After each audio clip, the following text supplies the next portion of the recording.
Hello అండి. I'm doctor Padmanabh Varma, consultant endocrinologist. ఈ వీడియోలో నేను మనందరం ఎక్కువగా భయపడుతున్న ఒక virus human meta pneumo virus. అదే మనకి చైనా నుంచి వచ్చి మన ఇండియాలో స్ప్రెడ్ అవుతుంది అనుకుంటున్నాం కదా! దాని గురించి మాట్లాడదాం అనుకుంటున్నాను. సో, మనం అందరం అనుకున్నట్టు ఇదేమి చైనా నుంచి వచ్చిన వైరస్ కాదండి. ఈ వైరస్ అనేది మనందరికీ కూడా ఏదో ఒక టైంలో మన లైఫ్ టైంలో ఎప్పుడోకప్పుడు మనం ఎఫెక్ట్ అయ్యే ఉంటాము. కాకపోతే దీని సింప్టమ్స్ ఏమి మనకి కామన్‌గా వచ్చే కోల్డ్, ఫ్లూ లైక్ సింప్టమ్స్ కన్నా డిఫరెంట్‌గా ఏమి ఉండవు కాబట్టి మనకు స్పెసిఫిక్‌గా మనం నోటీస్ చేయలేదు. అక్కడ చైనాలో ఒక్కసారిగా ఎక్కువ కేసెస్ నోటీస్ అయ్యేసరికి మనకి దీనికి అటెన్షన్ అనేది వచ్చింది గానీ, బట్ ఈ వైరస్ వల్ల ఏమి మనము ఇదివరకు కోవిడ్‌లో చూసినంత సివియర్‌గా అయితే సింప్టమ్స్ గానీ, లేకపోతే లైఫ్ థ్రెటనింగ్ గానీ ఉండదు. కాకపోతే ఈ వైరస్ వల్ల ఎక్కువగా ఎఫెక్ట్ అయ్యేది ఎవరు అంటే చిన్న పిల్లలు. అంటే లెస్ దాన్ 5 ఇయర్స్ ఉన్న కిడ్స్ గానీ, లేకపోతే బాగా పెద్దవాళ్ళు మోర్ దాన్ 65 ఇయర్స్ ఉన్న వాళ్ళలో, అది కూడా హెల్త్ ఇష్యూస్ ఉన్నవాళ్ళు. అంటే కిడ్నీ ప్రాబ్లమ్స్ గానీ, లివర్ ప్రాబ్లమ్స్ గానీ ఉండేవాళ్ళు, ఆస్తమా గానీ, సిఓపిడి ఇలాంటి దీర్ఘకాలిక వ్యాధులతో బాధపడే వాళ్ళు కొంచెం సివియర్‌గా ఎఫెక్ట్ అయ్యే ఛాన్స్ ఉంటుంది. ఎటువంటి సింప్టమ్స్ వస్తాయి? కామన్‌గా చూసుకుంటే మనకి రెగ్యులర్ ఫ్లూలో ఎటువంటి సింప్టమ్స్ వస్తాయో అటువంటి సింప్టమ్సే వస్తాయండి.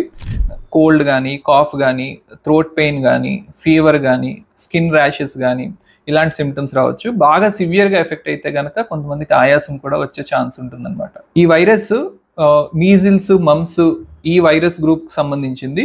అండ్ ఈట్లితో వచ్చే సింప్టమ్స్ కూడా మనకి కామన్ ఫ్లూ లైక్ సింప్టమ్స్ లాగే ఉంటాయి. ఈ వైరస్ ఎలా స్ప్రెడ్ అవుతుందంటే, ఒకటి డైరెక్ట్ కాంటాక్ట్, అంటే మనం ఆల్రెడీ ఎఫెక్ట్ అయిన వాళ్ళతో దగ్గరగా మనం ఉన్నప్పుడు గానీ, హ్యాండ్ షేక్స్ చేసినప్పుడు గానీ, వాళ్ళ టవల్స్ మనం యూజ్ చేసినప్పుడు గానీ, వాళ్ళ క్లోత్స్ మనం యూజ్ చేసినప్పుడు గానీ ఒకటి స్ప్రెడ్ అవుతుంది.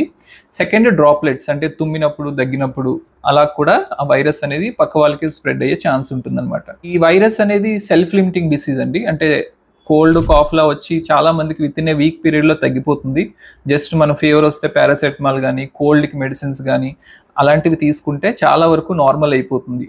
ఎవరికైనా సివియర్‌గా అంటే హై గ్రేడ్ ఫీవర్స్ వచ్చేయడం గానీ, లేకపోతే ఆయాసం రావడం గానీ అలాంటి కండిషన్‌లో మాత్రం డాక్టర్ దగ్గరికి వెళ్లి ట్రీట్మెంట్ తీసుకుంటే సరిపోతుంది. అన్నెసెసరీగా యాంటీబయాటిక్స్ యూజ్ చేయాల్సిన అవసరం అయితే లేదు. ఎందుకంటే ఇది వైరల్ ఇన్ఫెక్షన్ కాబట్టి యాంటీబయాటిక్స్ ఏమాత్రం కూడా పనిచేయవు. కొంతమందికి అంటే ఆల్రెడీ హెల్త్ ప్రాబ్లమ్స్ ఉన్న వాళ్ళకి, ఆస్తమా ఉన్న వాళ్ళకి ఈ వైరస్ వచ్చిన తర్వాత వాళ్ళ ఇమ్యూనిటీ ఇంకా తగ్గి బ్యాక్టీరియల్ ఇన్ఫెక్షన్ వచ్చే ఛాన్స్ ఉంటుంది కాబట్టి వాళ్ళకి యాంటీబయాటిక్స్ పెడితే యూజ్ ఉంటుంది తప్ప కామన్ పీపుల్‌కి అయితే యాంటీబయాటిక్స్ అవసరం లేదు. దీన్ని ఎలా ప్రివెంట్ చేయొచ్చు అంటే, రెగ్యులర్ హైజీన్ మెయింటైన్ చేయడం ద్వారా. ఒకటి, ఫ్రీక్వెంట్ హ్యాండ్ వాష్ చేసుకోవడం గానీ, సెకండ్, బయటికి వెళ్ళేటప్పుడు, క్రౌడెడ్ ప్లేసెస్‌కి వెళ్ళేటప్పుడు మాస్క్, ఎస్పెషల్లీ నోస్, మౌత్‌ని కవర్ చేసేలా మాస్క్ వేసుకోవడము. అండ్ ఎక్కడైనా క్రౌడెడ్ ప్లేసెస్ ఉంటే అక్కడికి వెళ్ళకుండా అవాయిడ్ చేయడము. ఎందుకంటే అక్కడ ఎవరు తుమ్మినా, దగ్గినా ఎంత కాదనుకున్నా క్రౌడెడ్ ప్లేస్‌లో ఉన్నప్పుడు మనకు వచ్చే ఛాన్స్ ఉంటుంది కాబట్టి అలాంటి గ్యాదరింగ్స్ ఉంటే కొంచెం అవాయిడ్ చేయండి. సో, ఇలాంటి బేసిక్ ప్రికాషన్స్ తీసుకుంటే మనకి ఒకరి నుంచి ఇంకొకరికి వైరస్ స్ప్రెడ్ అవ్వకుండా మనం జాగ్రత్త పడొచ్చు. సో, మీ ఇంట్లో ఎవరికైనా ఇలాంటి కోల్డ్, కాఫ్ ఇలాంటి ఫ్లూ లైక్ సింప్టమ్స్ వస్తే కంగారు పడాల్సిన అవసరం లేదు. బేసిక్ ట్రీట్మెంట్ తీసుకోండి. బట్ ఎవరికైనా హై గ్రేడ్ ఫీవర్స్ వచ్చి ఆయాసంగా ఉంది అంటే డాక్టర్‌ని కన్సల్ట్ చేసి అప్పుడు టెస్ట్ చేసుకోండి తప్ప, ప్రతి స్మాల్ సింప్టమ్స్‌కి అంటే చిన్న కోల్డ్ వచ్చింది కాబట్టి నాకు ఆ వైరస్ వచ్చిందేమో అని చెప్పి వెంటనే స్వాబ్ టెస్ట్ చేసుకోవాల్సిన అవసరం లేదు. బాగా సివియర్‌గా ఉంటే మీరు డాక్టర్‌ని కన్సల్ట్ అయితే ఆయన సజెస్ట్ చేస్తేనే మాత్రమే ఆ టెస్ట్ అనేది చేయించుకోండి. సో, ఈ ఇన్ఫర్మేషన్ మీకు హెల్ప్ అయింది అనుకుంటాను. సో, పానిక్ అవ్వాల్సిన అవసరం లేదు.